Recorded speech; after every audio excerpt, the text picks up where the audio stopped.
ఈ రక్తస్రావ రోగం కలిగిన ఆ స్త్రీకి 12 సంవత్సరాలు బాధపడుతుంది. మందుల దగ్గరికి వెళ్తుంది, డాక్టర్ల దగ్గరికి వెళ్తుంది, రకరకాలుగా తన ప్రయత్నాలు చేసింది. కానీ ఆమెకు యేసు ప్రభువుని గురించి ఎవరు చెప్పలేదండి.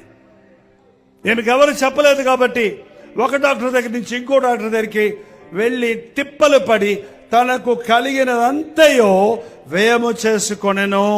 ఎంత మాత్రము ప్రయోజనము లేక మరింత సంకటపడెను. రోగం వచ్చిందంటే జేబు ఖాళీ అయిపోద్దండి.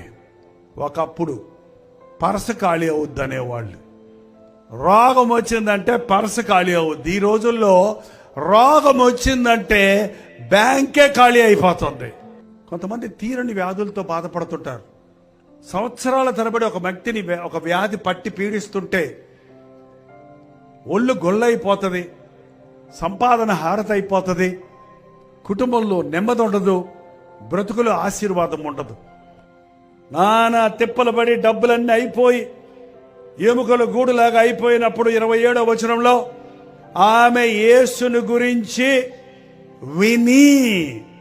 వినిందంటే ఎవరో చెప్పారు. ఎప్పుడు దాకా వినలా. 12 సంవత్సరాలు ఆమె యేసు ప్రభుని గురించి వినింది. అమ్మా, యేసయ్య అన్నాడు, ఆయన ఎటువంటి రోగాలైనా బాగు చేస్తున్నాడు. ఆయన స్వస్థపరిచే దేవుడు, ఆయన ప్రేమ కలిగిన ప్రభు. ఆయన అనేకుల్ని స్వస్థపరుస్తున్నాడు. కుష్ఠ రోగుల్ని స్వస్థపరిచాడు. పుట్టుగుడ్డు వాళ్ళ కళ్ళు మీద చేతులేస్తే కళ్ళు కనపడుతున్నాయి. చెవిటి వాళ్ళ చెవులు తెరిచిన వాడు, కుట్టి వాళ్ళు గంతులేసేటట్టు చేసిన వాడు, నానా విధములైన రోగము నుండి స్వస్థపరిచే ప్రభువు యేసు ప్రభువు. ఆయన దగ్గరికి వెళ్ళమ్మా, ఆయన్ని రోగం బాగు చేస్తాడు అని ఎవరో చెప్పారట. మీకు చెప్పారా ఎవరన్నా? మీరు చెప్పారా ఎవరికన్నా? యేసయ్యని గురించి చెప్పండి. నువ్వు కూడా చెప్పాలి. యేసయ్య ప్రేమను రుచి చూచిన వారు, యేసును ఎరిగిన వారు, యేసుని ఎరగని వారికి యేసయ్య శక్తిని గురించి, ప్రేమను గురించి చెప్పాలి. ఇంకా యేసును ఎరగని వారు ఎందరో ఉన్నారు. ఇప్పుడున్న సోషల్ మీడియా ద్వారా యేసు ప్రభువు కూడా ఒక దేవుడట అనే సంగతి అందరికీ తెలుసు. కానీ ఆయనలో ఉన్న ప్రత్యేకత తెలియదు. ఆయనలో ఉన్న శక్తిని ఎరగరు, ఆయన ప్రేమను ఎరగరు. కాదండి, మనం ఎవరో చెప్పిన దాన్ని చెబుతాం వేరు, మనం అనుభవించి చెప్పడం వేరు. ప్రతిసారి మాలాంటి పాస్టర్లు మీ ఊర్లో రాలేరు, మీ ఇళ్లకు రాలేరు, మీ వీధిలోకి రాలేము. కానీ యేసు ప్రేమను ఎరిగిన మీరు ఇతరులకు చెప్పాలి. పాపం ఎవరో ఈ రక్తస్రావం రోగం కలిగిన ఆమెకు చెప్పారు. ఆమె యేసుని గురించి విని వెంటనే ఏం చేసిందో చూడండి. ఆమె యేసుని గురించి విని, నేను ఆయన వస్త్రమును మాత్రము ముట్టిన బాగుపడుదును అనుకొని సమూహములో ఆయన వెనకకు వచ్చి వస్త్రమును ముట్టెను. వింటే చాలదు, విన్నదాని ప్రకారంగా నడుచుకోవాలి. వెంటనే వెళ్ళింది, విన్న వెంటనే వెళ్ళింది ప్రభు దగ్గరికి. అసాధ్యం. ఆ రోజుల్లో రక్తస్రావం కలిగిన వారిని ముట్టుకోకూడదు, వాళ్ళు బయటికి రాకూడదు. ఇప్పుడు కూడా కొంతమంది పాటిస్తారు నిష్ఠ. వారు ముట్టుకోకూడదు. ఏంటండి, వారు అందరిలోకి వస్తే ఆమెను వెలేస్తారు.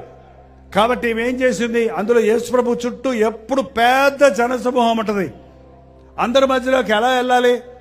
నాకు కుదరదు అనుకోలేదు. అక్కడ నాకెవరు నన్ను పట్టించుకోరు, నన్ను తోసేస్తారేమో, నన్ను తిడతారేమో, నన్ను ఎగతాళి చేస్తారేమో అని అనుకుంటే యేసయ్య దగ్గరికి ఎవరు రాలేరండి. ఎవరేమనుకుంటే నాకెందుకు, నా యేసయ్య దగ్గరికి నేను వెళ్ళాలి. వెనక తట్టు కింద దేక్కుంటే ఇలా పాక్కుంటూ వచ్చిందంట. ఆడు ఈడు కాళ్ళతో తొక్కుతున్నా సరే ఏమడే ప్రభు దగ్గరకు వచ్చి ఆయన అంగీని అలా ముట్టిందండి. అంతే. ఏమైందండి? వెంటనే ఆమె రక్తధార కట్టెను. 12 సంవత్సరాలు ఎన్ని మందులు వేసుకుందో, ఎన్ని ఇంజక్షన్లు వేసుకుందో, ఎన్ని తిప్పలు పడిందో, ఎంత డబ్బు ఖర్చు పెట్టుకుందో, పోనటువంటి రోగం విశ్వాసంతో యేసు ప్రభు దగ్గరికి వెళ్ళి ఆయన అంగీని ముట్టగానే ఆమె రక్తధార కట్టింది. ఈరోజు 12 సంవత్సరాలుగా నిన్ను వెంటాడుతున్న కష్టమేంటో, నష్టమేంటో, వ్యాధి ఏంటో, దిగులేంటో, విశ్వాసంతో మన మధ్య ప్రభు సంచరిస్తున్నాడని నమ్మితే, ప్రభా నిన్ను ముడుతున్నానయ్యా, నన్ను ముట్టు, నీ నామంలో స్వస్థత ఉంది, నీ రక్తాన్ని నా మీద ప్రోక్షించు, ఈరోజు నన్ను స్వస్థపరచు, ఈరోజు నన్ను మార్చు, ఈరోజు నా బాధ నుండి, నా కన్నీటి నుండి నన్ను విడిపించని విశ్వాసంతో ఎవరైనా ఇక్కడ ప్రార్థిస్తే రేపు కాదు, వెంటనే మీరు రక్షణ ఆనందాన్ని పొందుతారు. ప్రార్థన. పరిశుద్ధుడా, ప్రేమగల్ల తండ్రి, ఒక్కసారి నీ బిడ్డల మొరల ఆలకించిన ఆయన, నీ బిడ్డలు మొరల ఆలకించిన ఆయన, ఈ రోజు నా యేసయ్య దేవుని నాకు కావాలని, నా జీవితంలో వంకరతనాలు పోవాలని, నా రోగాల నుండి నా స్వస్థత కలగాలని, నేను గర్భఫలం పొందాలని, నేను దురభ్యాసాన్ని నుంచి విడుదల పొందాలని, నా జీవిత గమ్యం నేను ఎరగాలని, ఏ ఆశలతో, ఏ కోరికలతో, ఏ రీతిగా నీకు ఎవరెవరు ఏ మూల నుండి, ఏ స్థలం నుండి నీకు మొరపెట్టుకుంటున్నారో ప్రతి ఒక్కరిని దర్శించయ్యా, ప్రతి ఒక్కరిని దర్శించయ్యా. అవే కష్టాలు, అవే కన్నీరు, అవే రోగాలు, అవే వంకరతనాలు వద్దు నాయనా, నూతన సృష్టిగా మమ్మల్ని మార్చయ్యా.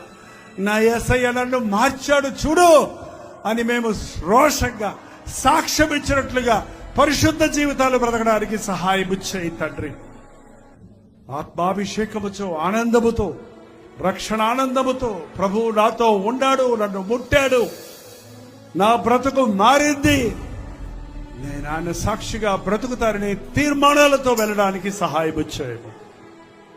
నీ యేసు ప్రేమను ప్రకటిస్తాను, నా యేసు ప్రేమను ప్రకటిస్తాననే మాట మా హృదయాల్లో నాటుకోవటానికి ప్రతి ఒక్కరిని దీవించి పంపించమని యేసు క్రీస్తు నామములో అడుగుచున్నాను తండ్రి.